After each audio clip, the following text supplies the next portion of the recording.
Good evening and welcome to Daily Bible Kids. We're having a little bit of technical difficulties. For some reason, I can't seem to get the kids' camera working.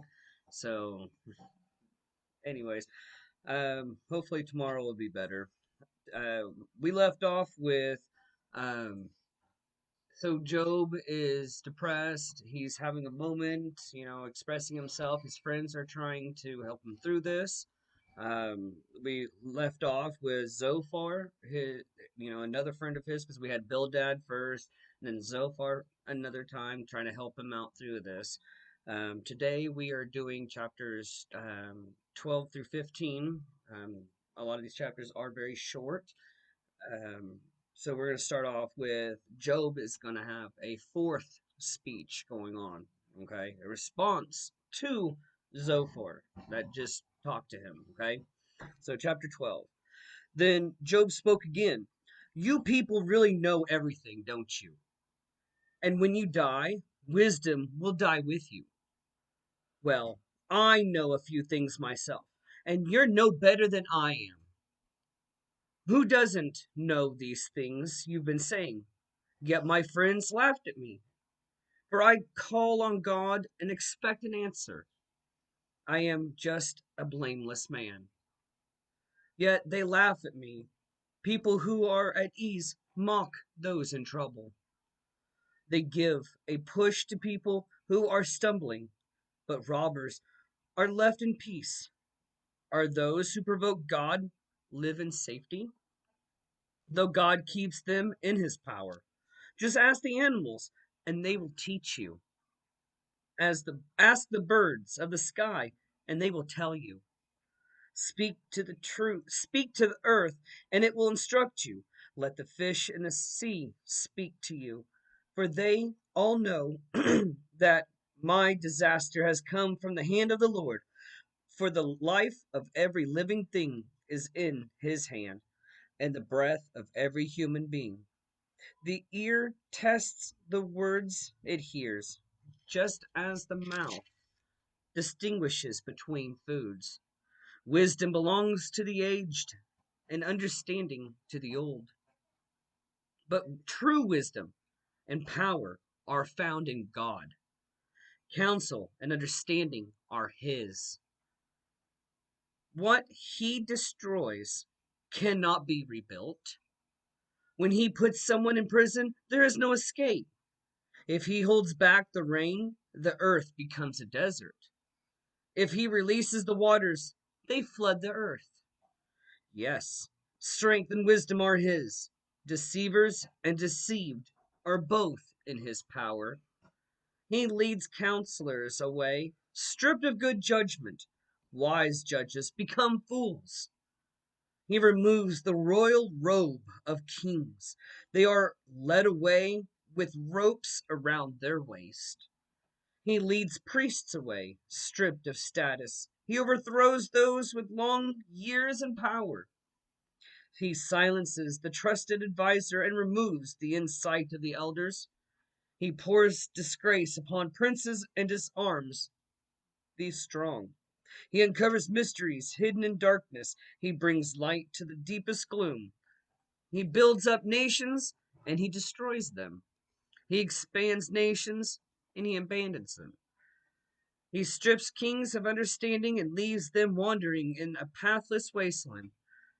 They grope in the darkness without a light. He makes them stagger like drunkards. Any questions on that chapter there? See how short that one was? You're getting sleepy, aren't you? Chapter 13. Look, I have seen all this with my own eyes and heard it with my own ears. And now I understand. I know as much as you do. You are no better than I am. As for me, I would speak directly to the Almighty. I want to argue my case with God Himself. As for you, you smear me with lies. As physicians, you are worthless quacks. If only you could be silent. That's the wisest thing you could do. Listen to my charge. Pay attention to my arguments. Are you defending God with lies? Do you make your dishonest arguments for his sake? Will you slant your testimony in his favor? Will you argue God's case for him? What will happen when he finds out what you are doing? Could you fool him as easily as you fool people? No, you will be in trouble with him if you secretly slant your testimony in his favor. Doesn't his majesty terrify you? Doesn't your fear of him overwhelm you? Your platitudes are as valuable as ashes. Your defenses is as fragile as clay pots. Be silent now and leave me alone. Let me speak, and I will face the consequences. Yes, I will take my life in my hands and say what I really think. God might kill me, but I have no other hope. I'm going to argue my case with him, but this is what will save me. I am not godless. If I were, I could not stand before him. Listen closely to what I'm about to say. Hear me out. I have prepared my case. I will be proved innocent. Who can argue with me over this? And if you can prove me wrong, I will remain silent and die. Oh God, grant me these two things, and then I will be able to face you. Remove your heavy hand from me, and don't terrify me with your awesome presence. Now summon me, and I will answer. Or let me speak to you, and you reply. Tell me what I've done wrong. Show me my rebellion and my sin. Why do you turn away from me? Why do you treat me like as your enemy? Would you terrify a leaf blown by the wind? Would you chase dry straw? You write bitter accusations against me and bring up all the sins of my youth. You put my feet in stocks. You examine my paths. You trace all my footprints. I waste away like rotting wood, like a moth-eaten coat. Any questions on that chapter? Chapter 14. How frail is humanity? How short is life? How full of trouble? We blossom like a flower and then wither. Like a passing shadow, we quickly disappear. Must you keep an eye on such a frail creature and demand an accounting from me? Who can bring purity out of an impure person? No one. Who can bring, I'm sorry. You have decided the length of our lives. You know how many months we will live. And we are not given a minute longer. So leave us alone and let us rest. We are like hired hands. So let us finish our work in peace. Even a tree has more hope. If it is cut down, it'll sprout again and grow new branches, though its roots have grown old in the earth and its stumps decays. At the scent of water, it will bud and sprout again, like a new seedling. But when people die, their strength is gone. They breathe their last, and then where are they? As water evaporates from the lake and a river disappears in a drought, people are laid to rest and do not rise again. Until the heavens are no more, they will not wake up, nor be aroused from their sleep. I wish you would hide me in the grave, and forget me there until your anger has passed. But mark your calendar to think of me again. Can the dead live again?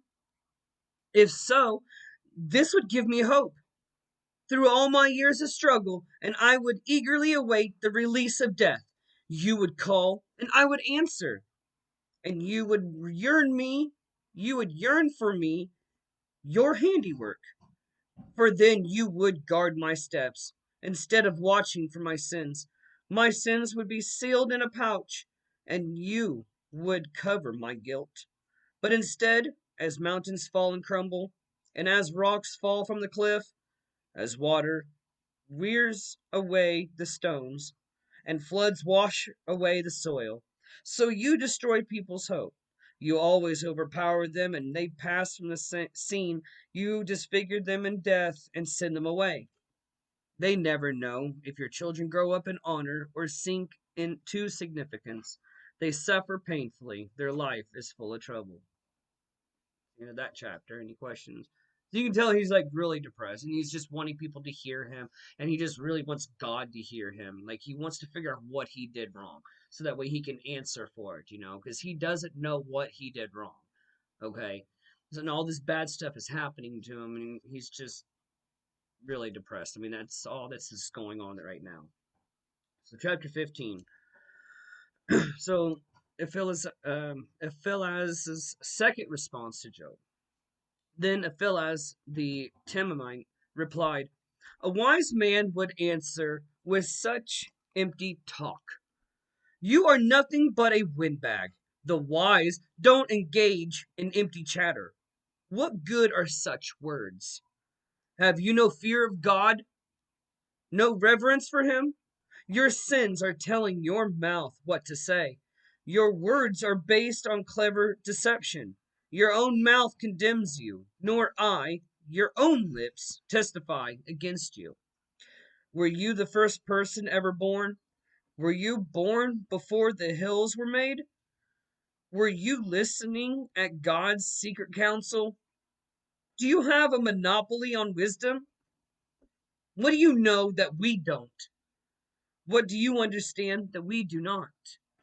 On our side are aged, gray-haired men, much older than your father.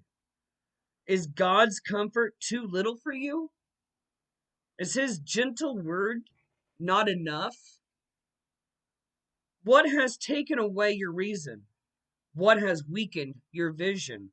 That you turn against God and say these evil things. Can any mortal be pure? Can anyone born of a woman be just?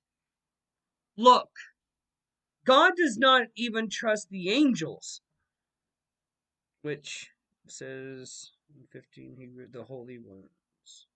So, okay, so even the heavens are not absolutely pure in his sight. Because you remember, Lucifer and the third, which we'll discuss that later.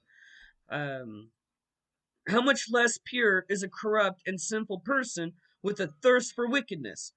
If you will listen, I will show you. I will answer you from my own experience, and it's confirmed by the reports of wise men who have heard the same thing from their fathers, from those to whom the land was given, long before any foreigners arrived. The wicked writhe in pain throughout their lives. Years of trouble are stored up for the ruthless. The sound of terror rings in their ears, and even on good days they fear the attack of the destroyer. They dare not go out into the darkness for fear that they would be murdered. They wander around saying, "Where can I find bread?" They know their day of destruction is near. That dark day terrifies them. They live in distress and anguish, like a king preparing for battle. For they shake their fists at God, defying the Almighty, holding their strong shields. They defiantly charge against him. These wicked people are heavy and prosperous. Their waists bulge with fat, but their cities will be ruined. They will live in abandoned houses that are ready to tumble down. Their riches will not last, and their wealth will not endure. Their possessions will no longer spread across the horizon. They will not escape the darkness. The burning sun will wither their shoots, and the breath of God will destroy them. Let them no longer fool themselves by trusting in empty riches, for emptiness will be their own reward. Like trees, they will be cut down in the prime of life. Their branches will never again be green. They will be like a vine whose grapes are harvested too early, like an olive tree that loses its blossoms before the fruit can form. For the godless are barren.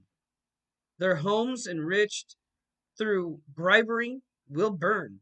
They conceive trouble and give birth to evil. Their womb produces deceit. That is our reading for tonight. Any questions on that? All right. Well, you guys have a wonderful night, and we will continue this tomorrow. God bless.